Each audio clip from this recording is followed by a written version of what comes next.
राधे राधे आप सभी को। आप सभी का स्वागत है आज इस क्लास में। तो हम हिंदी साहित्य का दूसरा इतिहास देख रहे थे, बच्चन सिंह द्वारा लिखा गया है। तो इसमें आज हमारा अगला टॉपिक है प्राकृत पेंगलम और हिंदी के कवि। पीछे हमने पृथ्वीराज रासो, परमाल रासो, जयचंद्र प्रकाश, जयमेघ जयचंद्रिका को भी देखा पिछले वीडियो में। सारे क्लासों का आपको प्लेलिस्ट मिल जाएगा, आप वहाँ से बिल्कुल क्रम से देख सकते हैं। तो ये पेपर के लिए बहुत ही महत्वपूर्ण है। पेपर देना है तो आप लोग ज़रूर इसे एक बार पढ़िए अच्छे से, और जो प्रश्न यहाँ से बने उसे नोट करिए। तो चलिए देर ना करते हुए स्टार्ट करते हैं हम। तो आज का टॉपिक है प्राकृत पेंगलम और हिंदी के कवि। प्राकृत पेंगलम में प्राकृत और अपभ्रंश की स्फुट रचनाएं संगृहीत हैं। यह छंद शास्त्र संबंधी पुस्तक है। ये प्रश्न आ चुका है कि प्राकृत पेंगलम कैसी पुस्तक है, तो ये छंद शास्त्र संबंधी पुस्तक है, ये ध्यान देना है। हिंदी के प्रारंभिक भाषा रूप और छंद को समझने के लिए यह प्रामाणिक ग्रंथ है। यदि आप हिंदी के प्रारंभिक भाषा रूप को और छंद को समझना चाहते हैं तो उसके लिए यह ग्रंथ प्रामाणिक है। इसका संग्रह काल सामान्यतः 14वीं शताब्दी के पूर्वार्ध बताया जाता है, और इसका समय जो है वो 14वीं शताब्दी का पूर्वार्ध बताया जाता है। पर सुनीति कुमार चटर्जी इसे 15वीं शताब्दी के आरंभ का संग्रह कहते हैं। किंतु खेद है कि इसके संग्रहकार का पता नहीं है। इसमें सौरसेनी अपभ्रंश के छंदों की संख्या अधिक है। इन पर पश्चिमी हिंदी का प्रभाव देखा जा सकता है। पूर्वी हिंदी का प्रारंभिक रूप वर्ण रत्नाकर और उक्ति व्यक्ति प्रकरण में मिलेगा। तो यदि आप पूर्वी हिंदी का प्रारंभिक रूप देखना चाहते हैं तो वो कहाँ मिलेगा? वर्ण रत्नाकर और उक्ति व्यक्ति प्रकरण में। पर अगर आप पश्चिमी हिंदी का प्रभाव देखना चाहते हैं तो आपको मिलेगा प्राकृत पेंगलम में।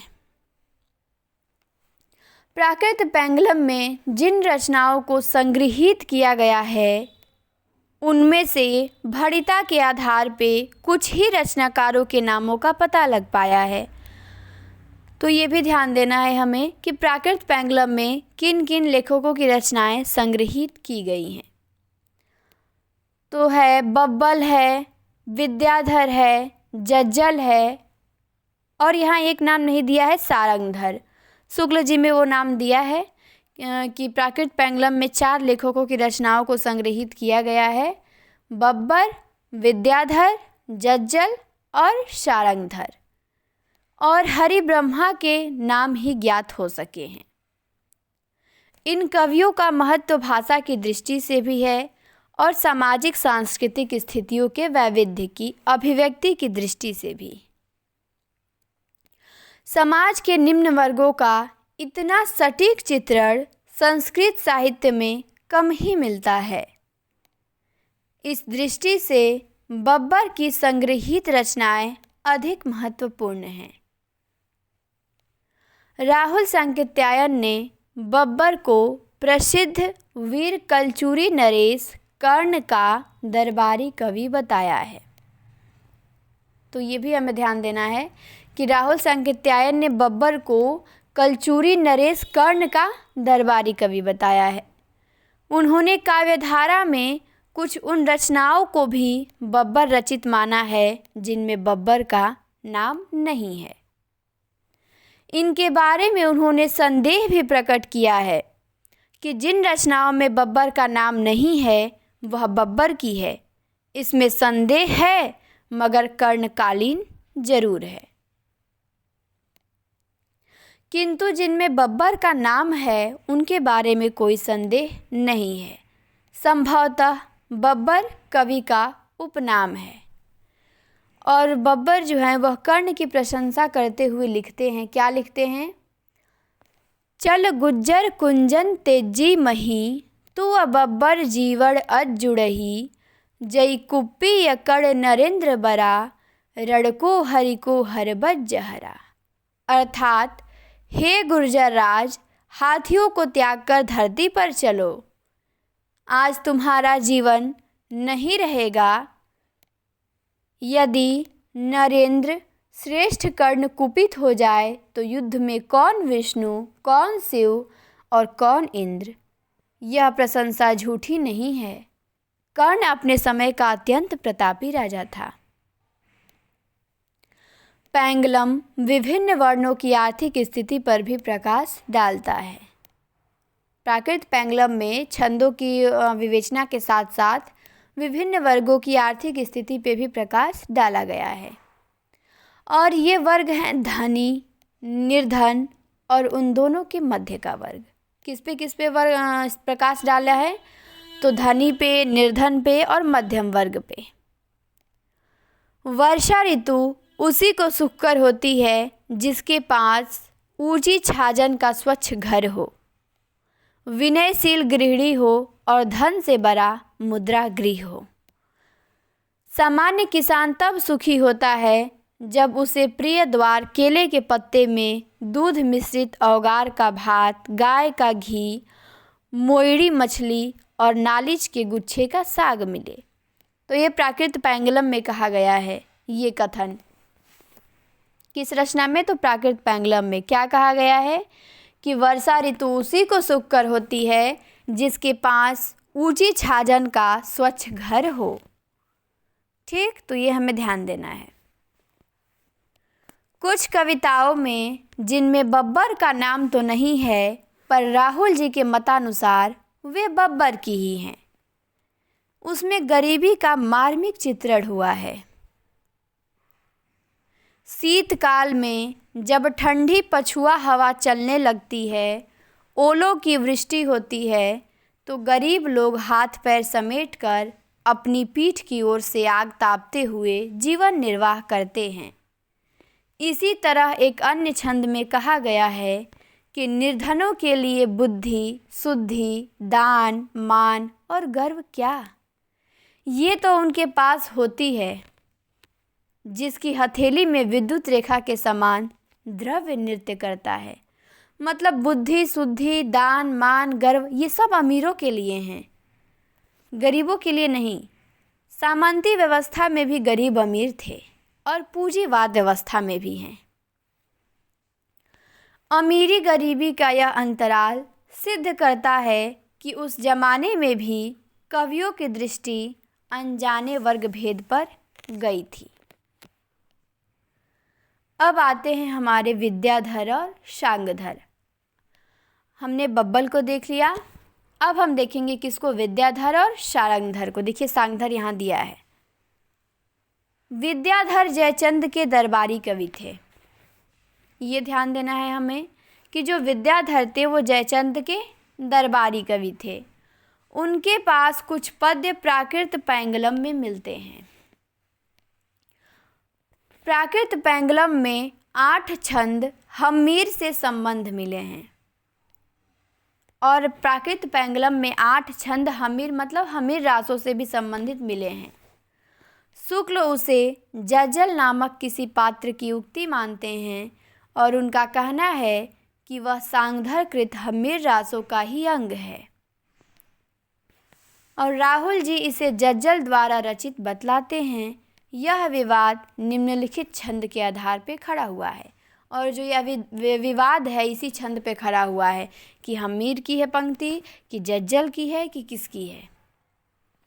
पंक्ति क्या है कि हम्मीर कज्जू जज्जल भड़ा को हाडल महभई जलऊ, सुल्तान शीस करवाल दई तज्जी कलेवर दिए चलई। तो विवाद इसलिए हुआ है क्योंकि इस पंक्ति में हम्मीर का भी नाम आ गया है और जज्जल का भी नाम आ गया है। अब कंफ्यूज हो गए हैं ये लोग कि ये पंक्ति हम्मीर की है कि जज्जल की है। जज्जल भड़ा में शुक्ल जी जज्जल को एक पात्र मानते हैं और यहाँ पे जज्जल भड़ा दिया है तो यहाँ पे शुक्ल जी बताते हैं कि ये पंक्ति हम्मीर की ही है। यहाँ जो जज्जल नाम आया है वो एक पात्र का नाम बताया गया है, मतलब एक बर्तन वर्तन का नाम बताया गया है। और राहुल जी उसे एक कवि मानते हैं और राहुल जी इसी जज्जल भड़ा को कवि मानते हैं, तो यहीं पे विवाद है। प्राकृत पैंगलम में पाए जाने वाले छंद सांगधर द्वारा लिखे गए हो या न लिखे गए हों, किंतु अब यह प्रमाणित हो गया है कि वे जज्जलकृत नहीं हैं। विद्यापति की एक पुस्तक है पुरुष परीक्षा। उसमें जाज जज्जल को एक योद्धा माना गया है। जयचंद सूरी के हम्मीर विजय में जाज देव को हम्मीर के 8 पार्षदों में से एक पार्षद कहा गया है। वासुदेव शरण अग्रवाल के एक लेख के अनुसार जज्जल हम्मीर का एक मंत्री था। इधर उधर न भटककर यदि शुक्ल जी के इतिहास में उद्धृत निम्नलिखित छंद को ध्यान से देख लिया गया होता तो जज्जल के संबंध में अनावश्यक तर्क जाल बुनने की आवश्यकता न पड़ती। पर आश्चर्य है कि शुक्ल जी की दृष्टि भी इस ओर नहीं गई। पंक्ति देखिए, ढोला मारिय ढिल्ली महम मुच्छीव मेछ शरीर पुर जज्जलता मंतिवर चलिय वीर हम्मीर पा अभर मेड़ी कपई दिगमग रह अंधार धुली सुर रह अच्छाही दिगमग रह अंधार यार खुरसाड़ु कोल्ला दर मरिदमसी विपक्ष मारू ढिल्ली मह ढोल्ला। अर्थात दिल्ली में ढोल बजाया गया, मलेच्छों के शरीर मूर्छित हुए, मंत्रीवर जज्जल को आगे करके वीर हम्मीर चले। जज्जल को इसी छंद में मंत्री कह दिया गया है और इसी छंद में जज्जल को हम्मीर का मंत्री बताया गया है। ऐसी स्थिति में जज्जल बहुत साफ है कि कवि नहीं हो सकता। वह हम्मीर देव का श्रेष्ठ मंत्री है और इसे कहते हैं चिराग तले अंधेरा। और जो जज्जल है वो हम्मीर देव का एक पंक्ति मंत्री है और शुक्ल जी ने इसे ही अपनी एक पंक्ति में बताया भी है, लेकिन उन्होंने ही फिर स्पष्ट नहीं किया है, अपनी ही बात को स्पष्ट नहीं किया है उन्होंने। अब क्योंकि पंक्ति उन्होंने दिया है, लेकिन उन्होंने उस पंक्ति के आधार पर ये नहीं बताया है कि जज्जल हम्मीर का एक मंत्री था। तो उसी को बच्चन सिंह कहते हैं कि इसी को कहते हैं चिराग तले अंधेरा। सारंगधर ने सुभाषितों का एक संग्रह किया है। ये भी महत्वपूर्ण है, प्रश्न आ चुका है सुभाषित संग्रह कि सारंगधर ने सुभाषितों का एक संग्रह किया है। उसका नाम है सारंगधर पद्धति। इस सुभाषित संग्रह में उसने अपना परिचय भी दिया है। उससे पता चलता है कि वे रणथंभौर के प्रसिद्ध महाराज हम्मीर देव के सभासद और राघव देव के पौत्र थे। इस संबंध से परंपरा से चली आती हुई यह प्रसिद्धि कि सारंगधर ने हम्मीर रासो नामक काव्य लिखा था पुष्ट हो जाती है। प्राकृत पैंगलम के इन छंदों की भाषा परिनिष्ठित अपभ्रंश के आगे बढ़ी हुई है। इस पर पुरानी राजस्थानी की स्पष्ट छाप है, अतः शुक्ल जी का अनुमान सत्य के अधिक निकट मालूम पड़ता है।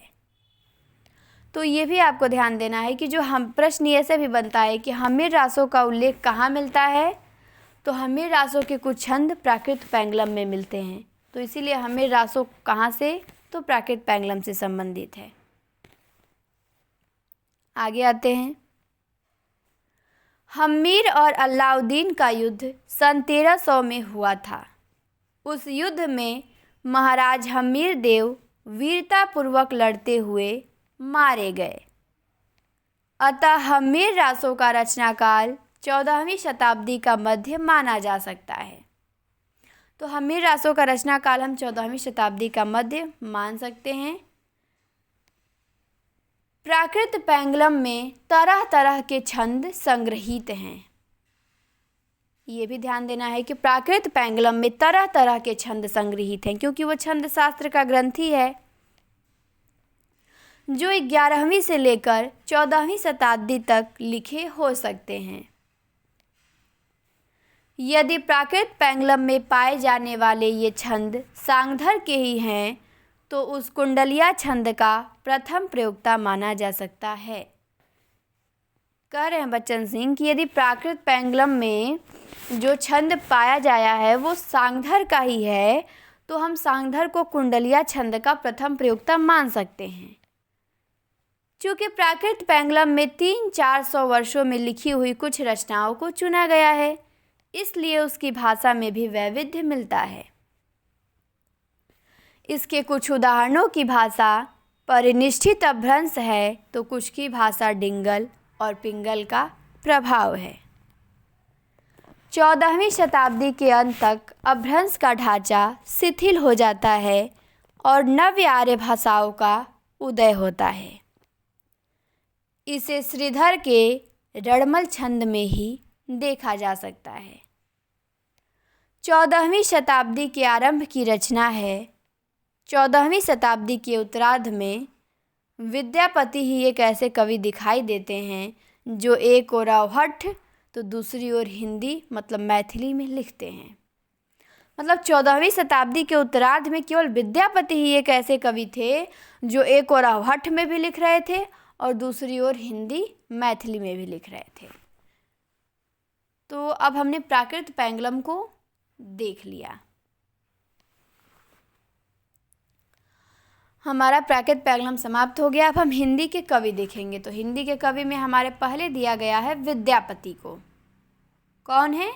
तो विद्यापति हैं। इनको देखेंगे, ये बहुत ही महत्वपूर्ण है। विद्यापति आदिकाल और भक्ति काल के बीच इनको स्वर्णिम कड़ी माना गया है, तो इसीलिए बहुत ज़्यादा ये अपना महत्व रखते हैं। तो विद्यापति का यहाँ पे समय दिया गया है 1360 से 1400 समय दिया गया है 1360 से 1448 ईस्वी। विद्यापति मिथिला के विस्पी गांव में पैदा हुए थे।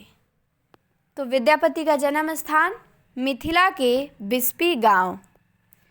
वे मिथिला के राजा कीर्ति सिंह और शिव सिंह के दरबारी कवि थे। और विद्यापति किसके दरबारी कवि थे? तो कीर्ति सिंह के और शिव सिंह के।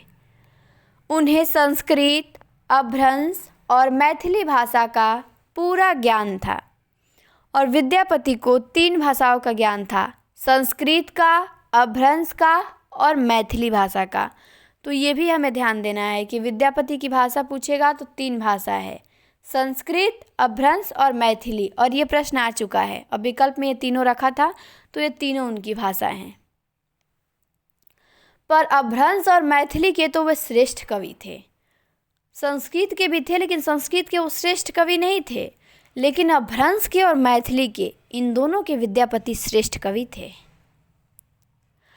कीर्तिलता, कीर्ति पताका, भू परिक्रमा, पुरुष परीक्षा, लिखनावली, शैव सर्वस्य सार, गंगा वाक्यावली, विभाग सार, पदावली आदि उनकी रचनाएं हैं। तो इनकी रचनाओं को आपको ध्यान देना है। क्या क्या है? कीर्तिलता है, कीर्ति पताका है, भू परिक्रमा है, पुरुष परीक्षा है, लिखनावली है, शैव सर्वस्व सार है, गंगा वाक्यावली है, विभाग सार है, पदावली है। इसमें भाषा की दृष्टि से कीर्तिलता और काव्य सौंदर्य की दृष्टि से पदावली विशेष लोकप्रिय है। और अगर भाषा की दृष्टि से देखा जाए तो कीर्तिलता बहुत लोकप्रिय है, और काव्य सौंदर्य की दृष्टि से देखा जाए तो पदावली बहुत लोकप्रिय है। अब कीर्तिलता, तो कीर्तिलता कीर्ति सिंह के प्रत्यर्थ लिखी गई, तो पदावली स्वांता सुखाए और शिव सिंह लखमा देवी के प्रत्यर्थ। ये आपको ध्यान देना है। यहाँ पे बहुत महत्वपूर्ण बात बताए हैं कि कीर्तिलता किसके लिए लिखी गई, तो कीर्ति सिंह के प्रत्यर्थ लिखे थे।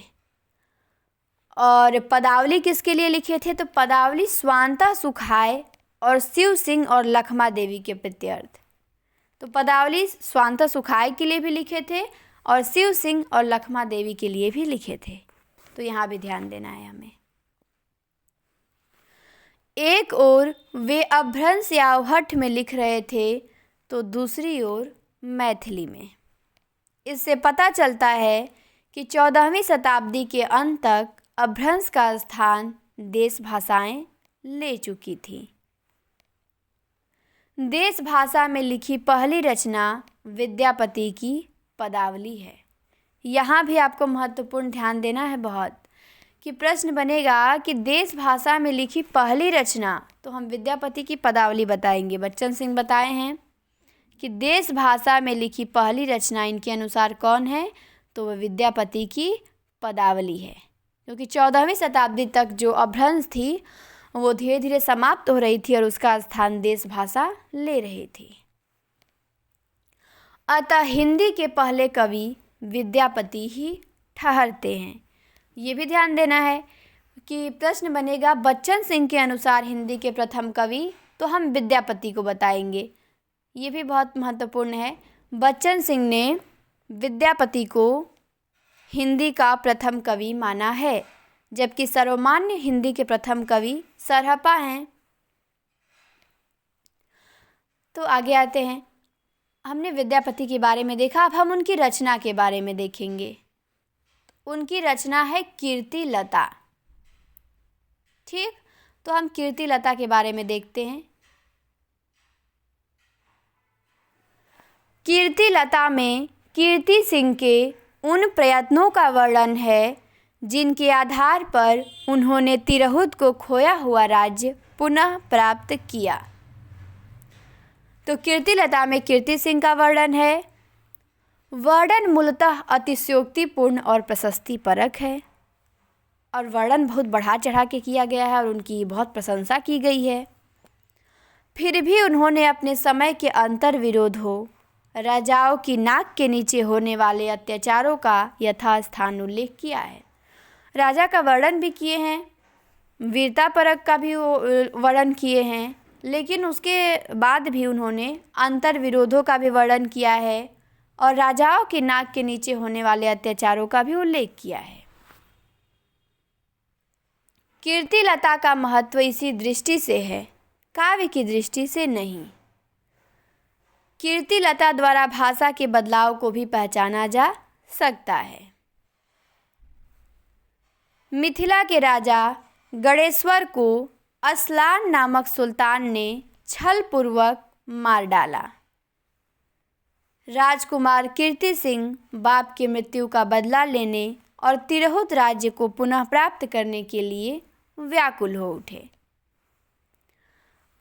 तो मिथिला के राजा गणेश्वर को असलान नामक सुल्तान ने छलपूर्वक मार दिया। तो उनके पुत्र थे कीर्ति सिंह गणेश्वर के, तो इन्होंने अपने पिता के मृत्यु का बदला लेने के लिए तिरहुत राज्य को पुनः प्राप्त करने के लिए व्याकुल हो उठे। जा बप्पी की भुहड़ी चंपाजई अवरेड़। कीर्ति सिंह जौनपुर के बादशाह इब्राहिम शाह की शरण में जा पहुँचे और अपने पिता की मृत्यु का बदला लेने के लिए किसके शरण में जा पहुँचे, तो जौनपुर के बादशाह इब्राहिम शाह के। और इब्राहिम शाह की सहायता से उन्होंने असलान को मार भगाया और तिरहुत को अपने अधिकार में ले लिया। यही है 4 पल्लवों में लिखा गया कीर्तिलता का सार संक्षेप। तो यहाँ से भी प्रश्न बना है और ये भी ध्यान देना है कि कीर्तिलता कितने पल्लवों में है, तो कीर्तिलता 4 पल्लवों में लिखी गई है। तो ये भी ध्यान देना है, बहुत महत्वपूर्ण है। आगे आते हैं अगले पैराग्राफ पे। अगला पैराग्राफ है हमारा कि कीर्तिलता में राजाओं, बादशाहों, नगरों, युद्धों का वर्णन है। एक बधी हुई परिपाटी पर किया गया है। हर राजा प्रताप में विक्रमादित्य को पछाड़ देता है और दान में बलि और कर्ण को काफ़ी पीछे छोड़ देता है। भोग में इंद्र बहुत पीछे रह जाते हैं। राजा चाहे बड़ा हो या छोटा, सब एक से होते हैं। सामान्य विशेषताओं को खूब बढ़ा चढ़ाकर हर राजा पर चस्पा कर दिया जाता है और विद्यापति ने भी वही किया है। अन्यों की अपेक्षा कुछ ज़्यादा ही किया है। जौनपुर के वर्णन में एक संश्लिष्टता तो है, पर वह भी कृत्रिम है। वह किसी भी नगर का वर्णन हो सकता है। मुझे लगता है कि विद्यापति जौनपुर कभी नहीं गए थे। यदि गए होते तो गोमती का उल्लेख अवश्य करते। बनारस का वर्णन करते समय यदि कोई गंगा को ही छोड़ दे तो वह बनारस का वर्णन नहीं हो सकता, और गोमती के बिना तो जौनपुर की पहचान ही नहीं बनती। तो ये कह रहे हैं कि इसमें जौनपुर का वर्णन तो किए हैं, लेकिन मुझे कृत्रिम लगता है। मुझे नहीं लगता है कि वो जौनपुर कभी गए भी होंगे। लेकिन ये हमें ध्यान देना है कि विद्यापति की किस रचना में जौनपुर का उल्लेख किया गया है, तो कीर्तिलता में। आगे आते हैं। इब्राहिम शाह का दरबार संपूर्ण पृथ्वी मंडल के ऊपर था। वहाँ प्रत्येक व्यक्ति को अपना हक मिलता था, दुख सुख में बदल जाता था और संसार का भय भाग जाता है। लेकिन उसी के नाक के नीचे हिंदुओं पर तरह तरह के अत्याचार होते रहे। तुर्कों को देखकर ऐसा लगता था कि वे हिंदुओं को निकल जाएंगे। कवि व्यंग करता है, क्या करता है कि ऐशो जसु परतापेरह चिरजीव सरुतान, यानी सुल्तान के प्रताप में भी ऐसा ही होता है, फिर भी सुल्तान चिरंजीवी रहे। सुल्तान की बात तो सुल्तान जाने, किंतु उसके राजपुरुषों द्वारा हिंदुओं पर अत्याचार होता रहा। इतिहास का एक पक्ष यही है, इस पर पर्दा नहीं डाला जा सकता। सेना के चलते समय चाहे महाराज रघु की सेना का परिणाम हो या इब्राहिम शाह की सेना का, धरती डगमगा उठती है, शेषनाग विकल हो जाते हैं और ब्रह्मा विष्णु महेश चिंताग्रस्त हो जाते हैं। अपने कथानायक का पराक्रम दिखाने के लिए विद्यापति भी देवताओं, गंधर्वों, विद्याधरों आदि को आकाश में खड़ा करने में किसी से पीछे नहीं। जिस वर्णाश्रम धर्म की चिंता मानस में गोस्वामी तुलसीदास ने की है, उसे विद्यापति के यहाँ भी देखा जा सकता है। विद्यापति की एक पंक्ति है, बहुत इम्पॉर्टेंट है। ये भी पंक्ति पूछी जाती है, किसकी है कि जाति अजाति विवाह अधम उत्तम का पारक। ये विद्यापति की पंक्ति है। उस समय वर्णाश्रम धर्म टूट रहा था, अंतर्जातीय विवाह शुरू हो चुकी थी, तथाकथित अधम वर्ण के लोग उत्तम वर्ण के लोगों के उद्धार का दावा करने लगे थे। लगता है गौतम बुद्ध के समय से ही वर्णाश्रम धर्म के विरोध का जो स्वर उठा, उसकी प्रतिध्वनि निरंतर सुनाई पड़ती रही। उसके विरोध में वर्णाश्रम के समर्थक ब्राह्मणों ने एक रक्षा पंक्ति तैयार की। विद्यापति उसी रक्षा पंक्ति के एक सैनिक थे। कीर्तिलता की भाषा को विद्यापति ने अवहट्ठ कहा है। ये भी ध्यान देना है कि कीर्तिलता की भाषा क्या है, तो अवहट्ठ है। स्वयं विद्यापति ने ही कहा है। पंक्ति देखिए कि संकय बाड़ी बहुवन भावई, पाऊँ रस को मम न पावई, अदे सिल बैना सब जन मिठा, अतय तैसन जपो अवहट्ठा। विद्यापति के पहले ही अवहट्ठ का उल्लेख ज्योतिश्वर ठाकुर के वर्ण रत्नाकर 1325 में हुआ है। तो विद्यापति से पहले भी अवहट्ठ का उल्लेख हो चुका है, और वो हुआ है वर्ण रत्नाकर में।